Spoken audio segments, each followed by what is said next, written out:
Bismillahirrahmanirrahim. Assalamualaikum warahmatullahi wabarakatuh. Waalaikumsalam warahmatullahi wabarakatuh.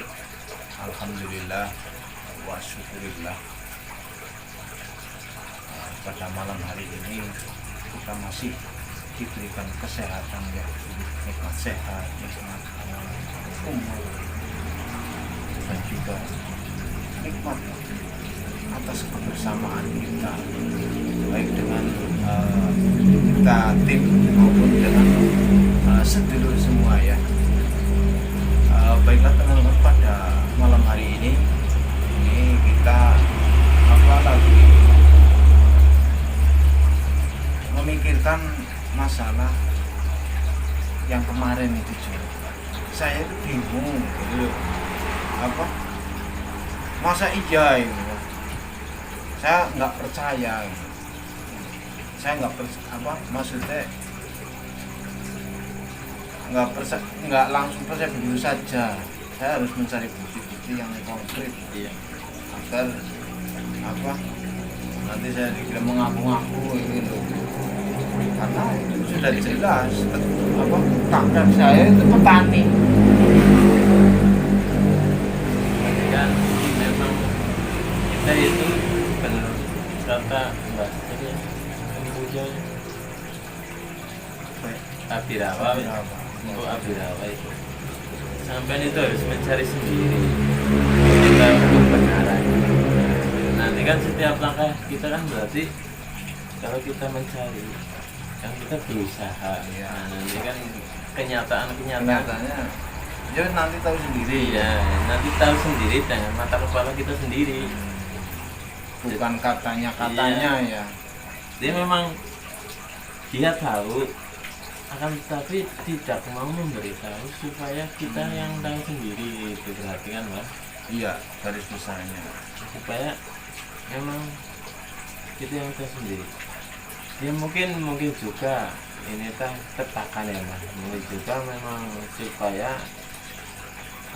tidak jumawa, tidak sombong atau bagaimana, karena diakui atau diomongkan sebagai kerajaan.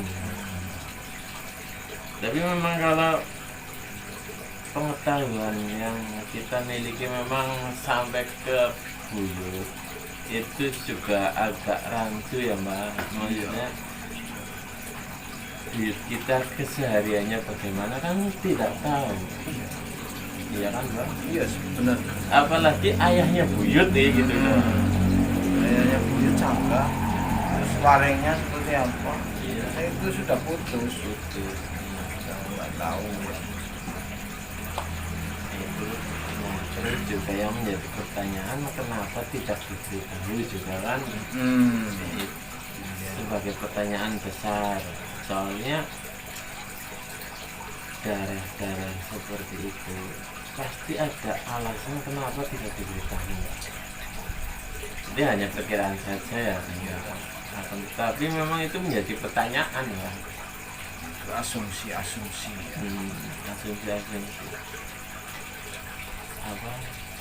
Memang di atas sana ada kuburan itu. Iya, kan yang Resi Abirawa bilang kalau di atas sana itu ada makam. Nah, ini juga kayak petilasan, terus napak tilas itu kan berbeda-beda. Terus makam atau itu makam kan banyak makam yang palsu, Mbak. Benar. Makam yang palsu. Ataukah dahulunya memang untuk rekreasi atau memang untuk dukun-dukunan atau untuk apa kan kita tidak tahu. Terus yang kita percayai kan ada saat ini kayak gitu. Kalau menurut pandangan saya kan kalau nampak tilas itu kita melihat sejarah. Itu nampak tilas. Kita melihat sejarah lama, ya. Dulu-dulunya seperti apa, itu nampak tilas. Nah, kalau petilasan berarti pada waktu itu semasa hidup orang itu tinggal di situ. Itu tilasan Itu ya. petilasan. Nah, saya udah pernah tinggal di sini nih. Terus saya pergi, ya kan? Saya sudah menorehkan tinta emas di sini. Wis pernah mulang ngaji, menaruh kebaikan lah di sini, di tempat ini. Makanya ini dinamakan petilasan. Petilasannya Mbah Sapa, Syekh Sapa. Ini. Nah, terus nanti akan berkelana lagi. Nah, seorang wali dulu itu kan berkelana terus. Iya. Jadi menamai wilayah, makanya wilayah namanya wali yang menamai. Desa ini saya kasih nama ini. Iya. Itu kan yang ngasih nama wali, makanya disebut wilayah. Gitu. Nah, itu napakila apa? Patilasan ya. Misalnya desa Gembrong. Petilasannya Mbah Gembrong nang kene iki. Itu di sini itu petilasan.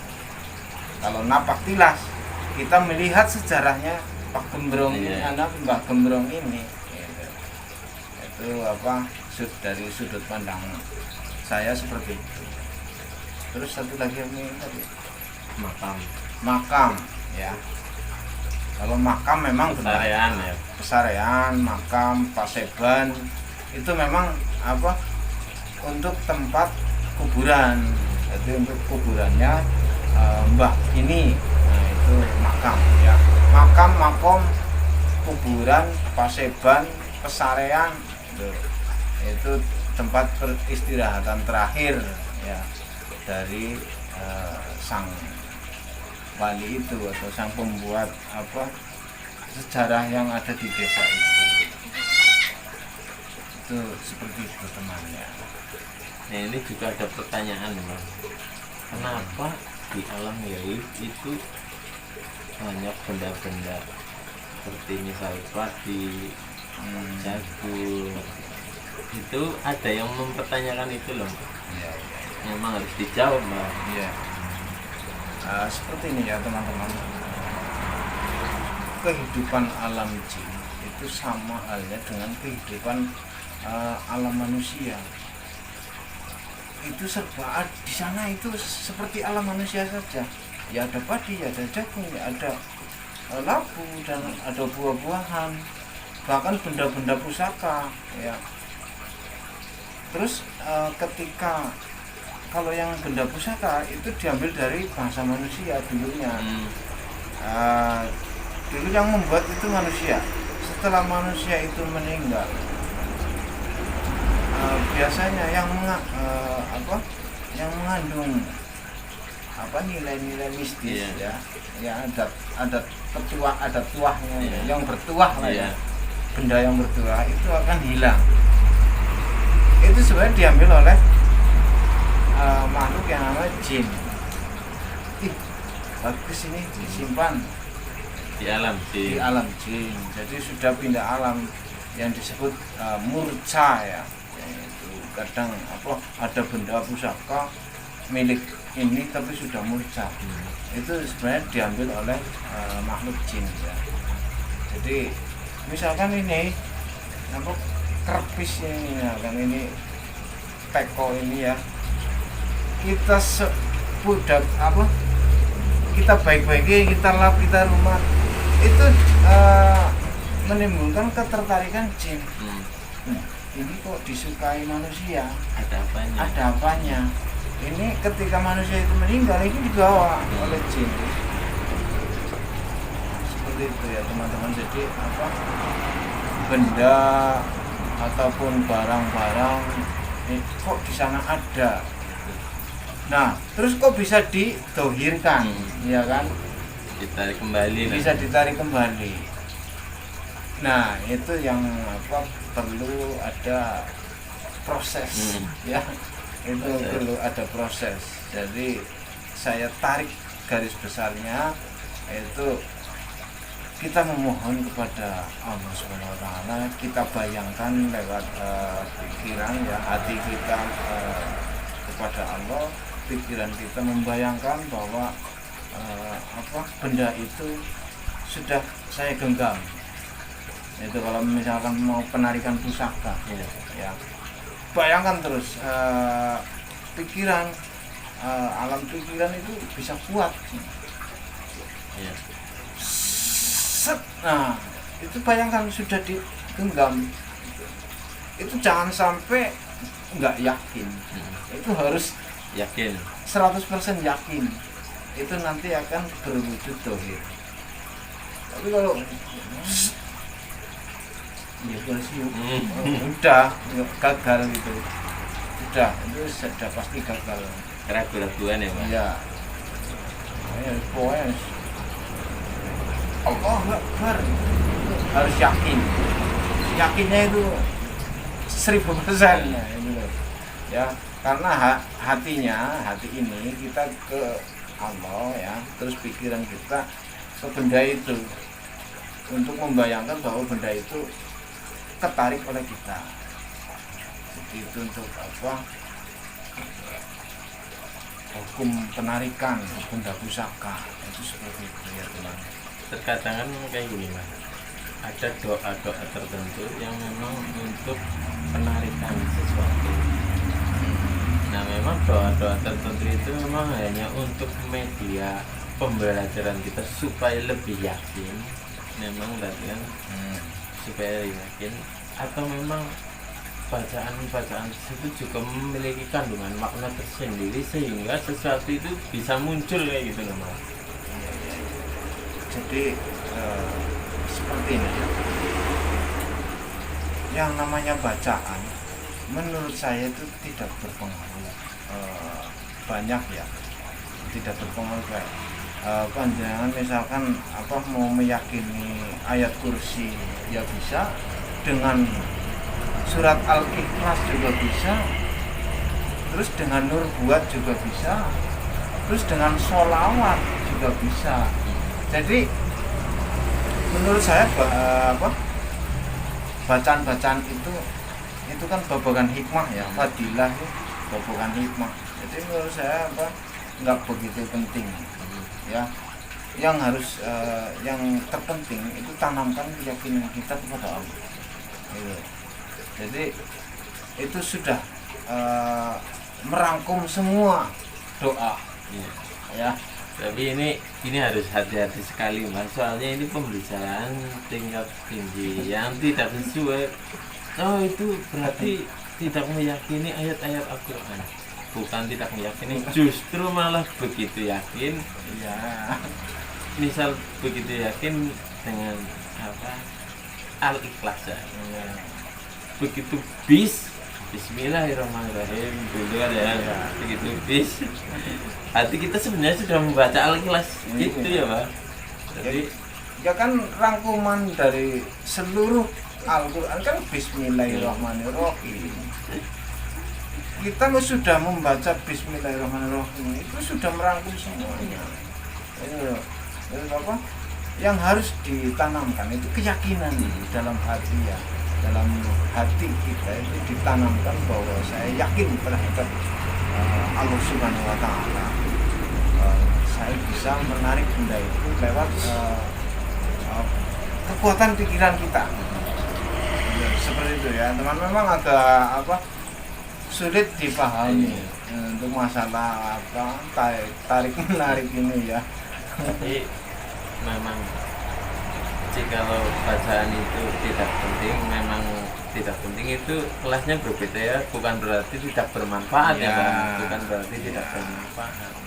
Memang jikalau yang mengatakan memang seperti saya ini itu sangat bermanfaat gitu. Tapi kan ini kelas yang berbeda, jadi jangan dipotong sepenggal searah sesuai dengan keyakinan sampean saja semuanya ya Mbak.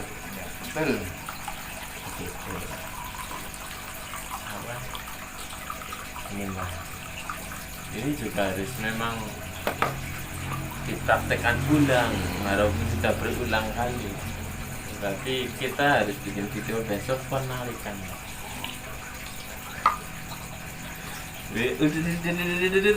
Apa yang luar? Yang menurut saya bahkan banyak cerita sesuatu yang hilang itu yang kita putih-putih ya. sebelum meninggal juga sudah diambil jin kan banyak Mbak. ya Ya kan? benar. Seseorang yang mempunyai sesuatu itu misal keris itu belum meninggal, kok kerisnya hilang kan banyak kasus-kasus tersebut belum. Terkadang seperti ini apa panjenengan teori lah coba dipraktekkan Iya. ya. Iya. Alah, om do, Iya. omon-omon, Aman-aman. omon-omon, itu omong doang sih saya bisa ya kan. Coba buktikan, biasanya kan seperti itu. Iya. Ya, besok apa? Iya. Itu harus Mbak. Juga kan seperti ini Mbak. Memang sesuatu itu yang kita tarik sesuatu ini untuk pengasihan itu bagaimana caranya kita itu tahu itu untuk pengasihan ataukah niat kita ataukah apa itu harus dijelaskan Mbak. Jadi seperti ini ya. Jadi benda itu memiliki karakteristik, ya. Misalkan apa? Benda itu bunga kantil. Bunga itu kan berkaitan dengan yang harum ya, mewangi. Nah itu pengasihan. Ya. Karena orang itu senang ya, dengan yang harum-harum, berarti itu sudah kategori itu masuk dalam apa watak dari benda tersebut. Ya. Terkadang juga ada yang mengatakan ya, tidak kantong tidak apa-apa yang penting wangi ya. Itu kan untuk apa namanya, berarti ya Sugesti. Sugesti untuk penarikan lawan jenis. Masih ada lagi keris. Keris ini bisa apa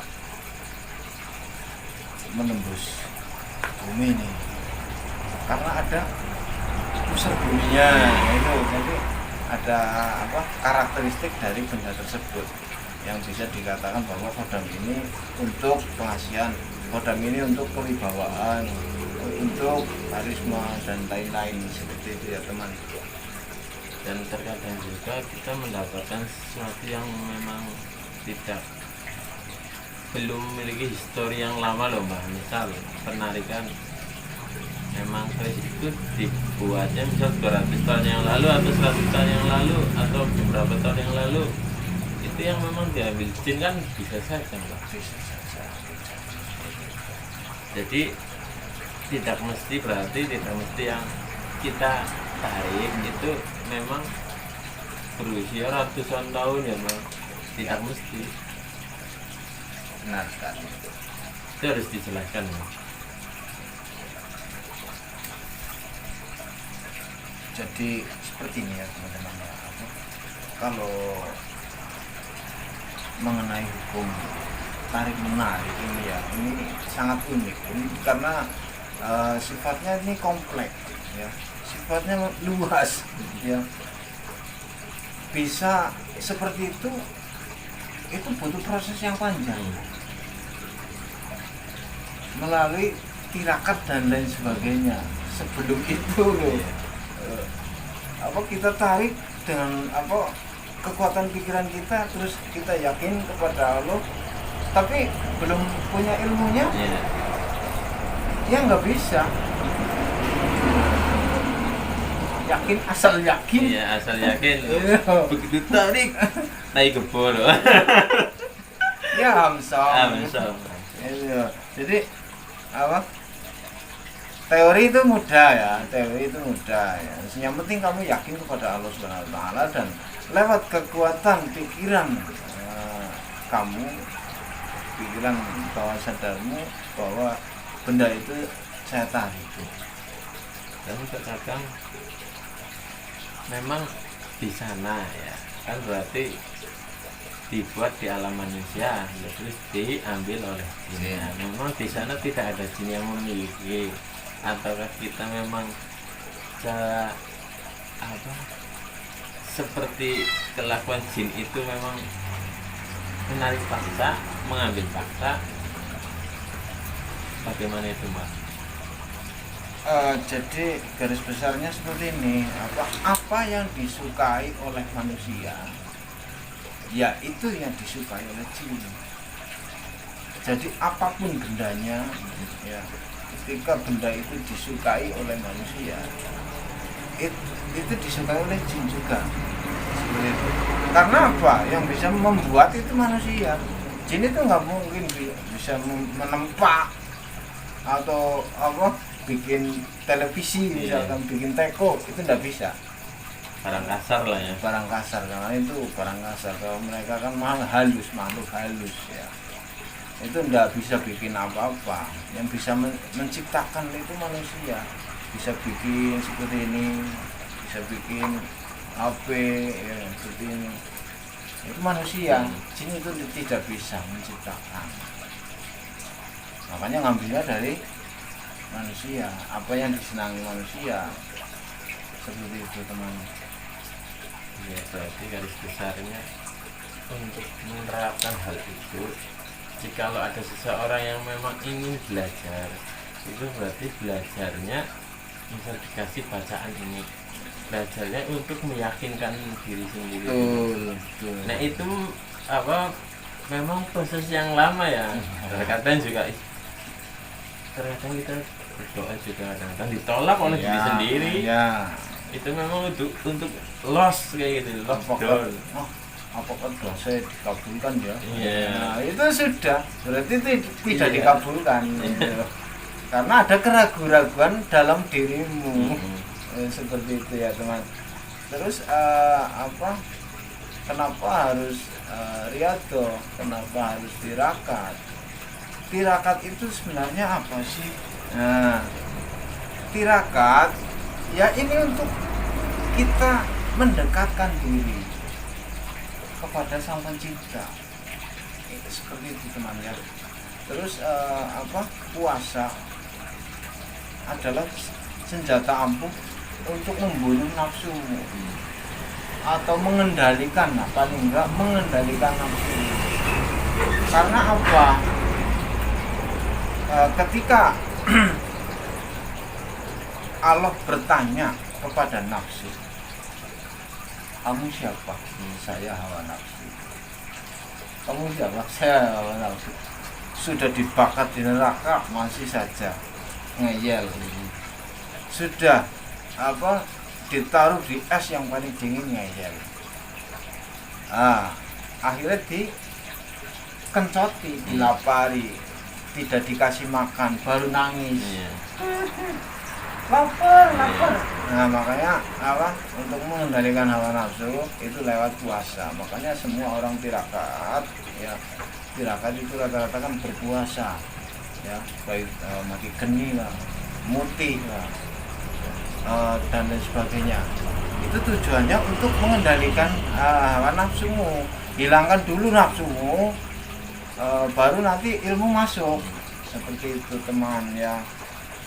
Ya berarti burung elang itu mbak ya. Kalau dilapar ya kan itu menjadi zina Iya. memang Iya. menjadi ketergantungan pada kita. Kita bisa menyetel langkah dari Elang burung itu. elang tersebut walaupun apa sebelumnya itu liar. Berarti pengendalian nafsu kita bisa apa Lewat lapar itu. kendalikan lewat lapar. Lewat lapar. Tapi bukan kelaparan, beda ya bang. Iya. Lapar bukan kelaparan. Dan kita niatkan kepada Allah itu apa untuk apa? Ya sebenarnya apa? Puasa kan mengekang. Jadi hawa nafsu itu kita penjara, kita penjarakan, jangan liar ya, seperti itu. Tujuannya untuk kita lebih dekat kepada Allah Subhanahu Wa Taala. Nasi juga terkadang ya gini mas, kita makan banyak sekali, akhirnya kita doyan makan. Itu memang nafsunya sudah tidak bersemangat untuk makan, atau memang sudah sangat gemuk sehingga tidak bisa berbuat apa-apa loh.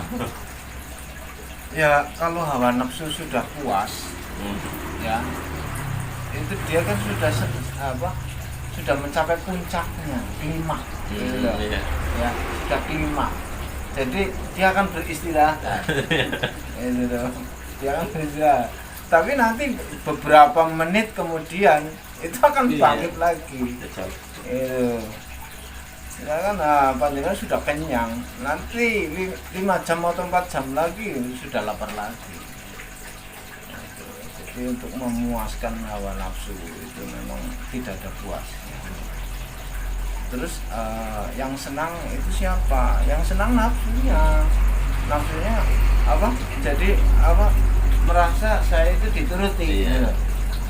Jadi enak gitu, Iya. saya sama ini enak, ya, asik gitu. Jadi manja. Iya, jadi manja, diturutin terus. Gitu. Nah kita itu harus bisa mengendalikan itu. Itu kunci agar ilmu bisa masuk. Seperti itu ya teman-teman. Jadi untuk proses pembersihan diri juga ya. Ya, pembersihan diri, mengosongkan kita bersihkan hati ya.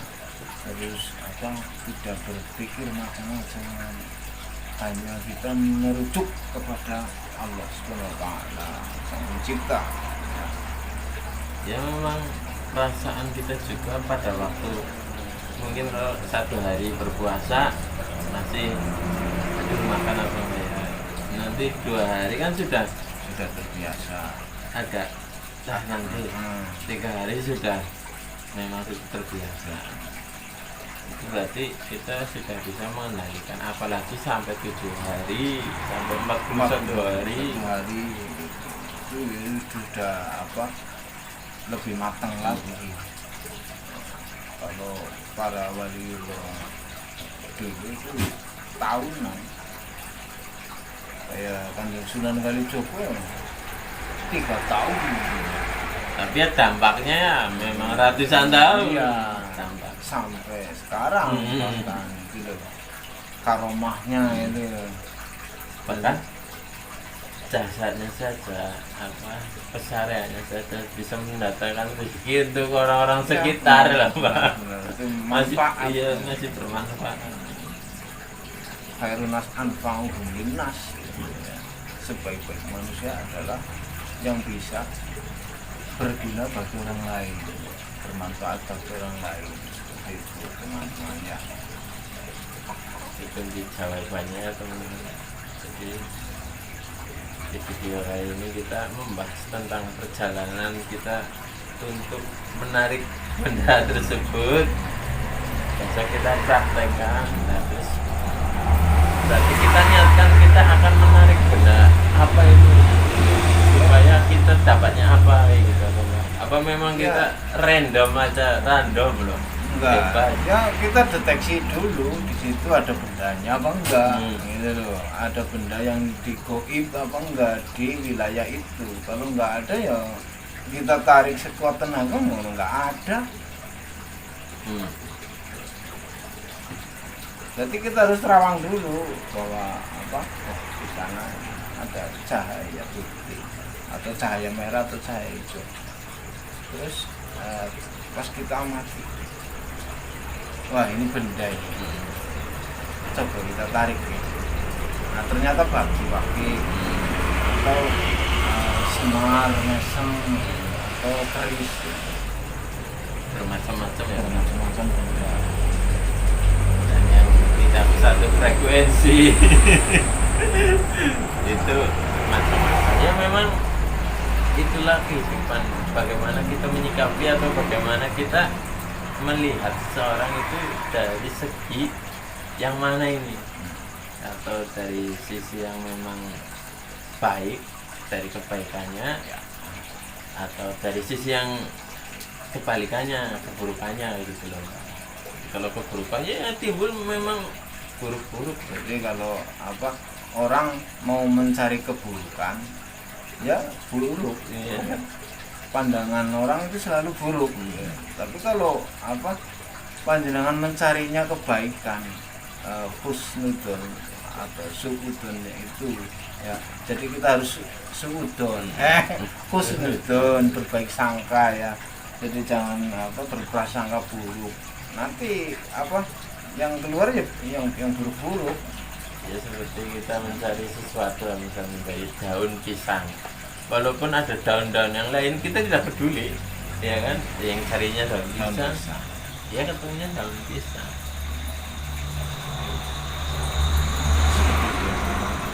Oke, itu aja Pak. Untuk yang lain-lain kita ulas besok Iya, lagi ya. besok. Untuk yang ini untuk pembahasan masalah penarikan, mungkin panjenengan masih belum paham, silakan ditulis di kolom komentar ya teman-teman ya. Walaupun itu baik atau buruk, komentar sampai Iya. semua diterima dengan baik. silakan monggo itu bebas ya, buat kami itu bebas ya, silakan komentar ya yang sopan yang nggak sopan apa saja itu saya terima, nggak apa-apa kita tampung ya. Baik, terima kasih teman-teman sudah mengikuti video kami. Yang buruk-buruk kita buang, kita ambil yang positifnya ya. Terima kasih. Wassalamualaikum warahmatullahi wabarakatuh. Waalaikumsalam warahmatullahi wabarakatuh.